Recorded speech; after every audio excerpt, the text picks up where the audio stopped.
दोस्तों, हिंदू धर्म में आपने देखा होगा मृत्यु के बाद जो लोग व्यक्ति की अंतिम यात्रा में जाते हैं, पूरे रास्ते भर राम नाम सत्य है, राम नाम सत्य है बोलते रहते हैं। क्या आपको पता है कि ऐसा क्यों कहा जाता है? अंतिम यात्रा के दौरान राम का ही नाम क्यों लिया जाता है? आखिर क्यों महादेव भी राम नाम की महिमा का गुणगान करते हैं? आज की वीडियो में इन्हीं प्रश्नों का उत्तर जानेंगे। साथ ही हम यह भी देखेंगे कि कैसे राम नाम के जाप का चमत्कारिक प्रभाव आपके जीवन पर पड़ता है। कैसे राम नाम के प्रभाव से वाल्मीकि जैसे एक पतित और साधारण डाकू त्रिकालदर्शी महर्षि वाल्मीकि बन जाते हैं और रामायण जैसे महाकाव्य की रचना करते हैं। तो तुलसीदास जी ने कहा है, तुलसी अपने राम को रीझ भजो चाहे खींच, उल्टो सीधो उगी है खेत परे जो बीज।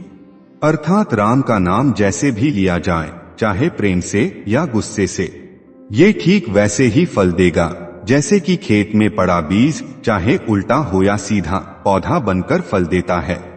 दोस्तों, पद्म पुराण में एक प्रसंग आता है कि एक बार माता पार्वती महादेव से पूछती हैं कि आप किसका ध्यान करते हैं, जिसके उत्तर में महादेव कहते हैं, राम राम रमेति रामे रामे मनोरमे सहस्त्र नाम तातुल्यं राम नाम वारण्य।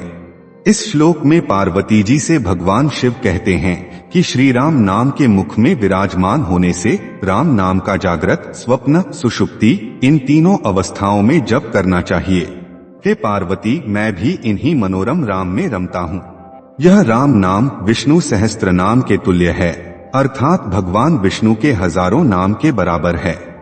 राम का अर्थ है प्रकाश, किरण एवं आभा जैसे शब्दों के मूल में राम है। रा अक्षर का अर्थ है आभा और म अक्षर का अर्थ है मैं या मेरा। तो राम शब्द का अर्थ हुआ मेरे भीतर का प्रकाश अथवा मेरे हृदय में प्रकाश। महाभारत में भी राम नाम की महिमा के ऊपर एक प्रसंग मिलता है, जिसमें युधिष्ठिर शव यात्रा के दौरान राम नाम सत्य का नारा क्यों लगाया जाता है, इसके बारे में बताते हुए कहते हैं कि जब मृतक के शरीर को शमशान ले जाया जाता है, तब शव के पीछे चल रहे लोग राम नाम सत्य बोलते हैं, परंतु जब मृतक का संस्कार समाप्त हो जाता है और वह पंचतत्व में विलीन हो जाता है, इसके बाद साथ गए लोग जब वापस आते हैं, तब वे राम नाम को भूलकर अपनी अपनी दुनिया में व्यस्त हो जाते हैं। फिर मृतक के घर वाले उसकी संपत्ति को प्राप्त करने के लिए आपस में लड़ने लगते हैं। इसके आगे युधिष्ठिर कहते हैं कि हर मनुष्य अपने जीवन में कभी न कभी किसी न किसी की शव यात्रा में अवश्य जाता है और राम नाम सत्य है का नारा लगाता ही है, परंतु शमशान घाट के बाहर आते ही वह इस सत्य को भूल कैसे जाता है? मनुष्य इतनी बड़ी सच्चाई को प्रत्यक्ष देखकर भी स्वीकार क्यों नहीं करता? इस बात से बढ़कर इस दुनिया में आश्चर्य क्या हो सकता है?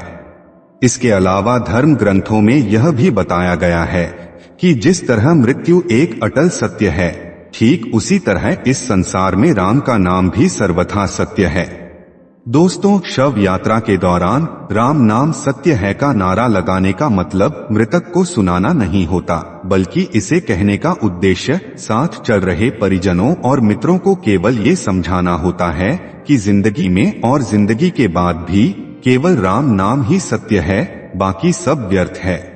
दोस्तों, अब आप सोच रहे होंगे कि केवल राम का नाम ही सत्य क्यों है? ऐसा इसलिए है क्योंकि जब राम नाम का जप किया जाता है, तब मृतक की आत्मा को मुक्ति मिलती है। ऐसा माना जाता है कि अंतिम यात्रा के दौरान राम का नाम बोलने से मृतक जन्म और मृत्यु के चक्र से मुक्त हो जाता है और उसे श्री हरि के चरणों में स्थान मिलता है। इतना ही नहीं, शास्त्रों में यह भी बताया गया है कि राम नाम जपने से मनुष्य के मन में बुरे विचारों का आना बंद हो जाता है, जिसके प्रभाव से मनुष्य बुरे कर्म करना छोड़ देता है और सत्य के मार्ग पर चलने लगता है।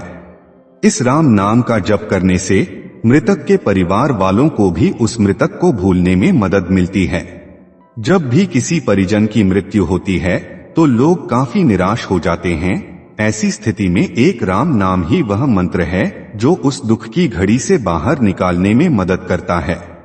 दोस्तों, आपको और हमें राम का नाम एक सामान्य नाम जैसा ही लगेगा, लेकिन जब आप इसी शब्द को रामायण के संदर्भ से देखेंगे तो राम नाम बहुत विस्तृत हो जाता है, जिसे रघुवंशियों के गुरु महर्षि वशिष्ठ ने विष्णु के 7वें अवतार को दिया था। गुरु वशिष्ठ के अनुसार राम शब्द 2 बीजाक्षरों अग्नि बीज और अमृत बीज से मिलकर बना है। ये अक्षर दिमाग, शरीर और आत्मा को शक्ति प्रदान करते हैं।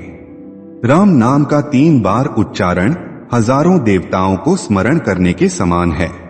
गोस्वामी तुलसीदास ने अपनी पुस्तक विनय पत्रिका में राम नाम की महिमा का गुणगान गाते हुए लिखा है, ध्यान भक्ति साधन अनेक, सब सत्य झूठ कछु नाही।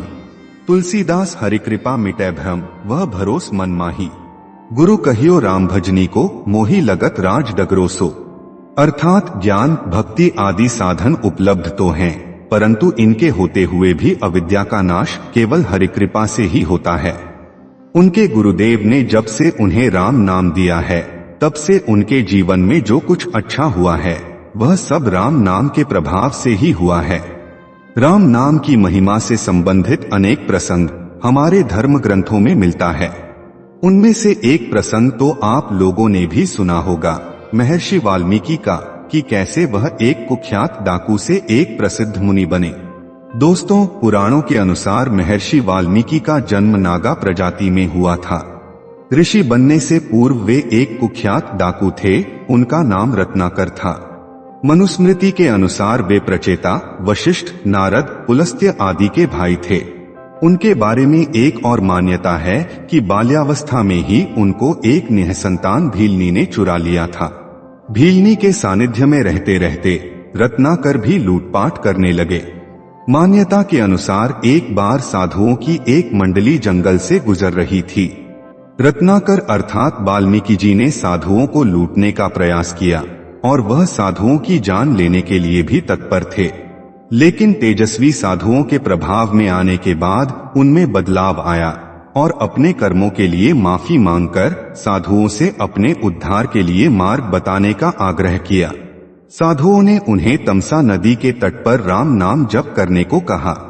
दोस्तों, केवल राम नाम के जप से ही उनके जीवन में ऐसा प्रभाव पड़ा कि वे त्रिकालदर्शी हो गए और श्री राम के जन्म से पहले ही उन्होंने 24,000 श्लोकों में रामायण की रचना कर दी।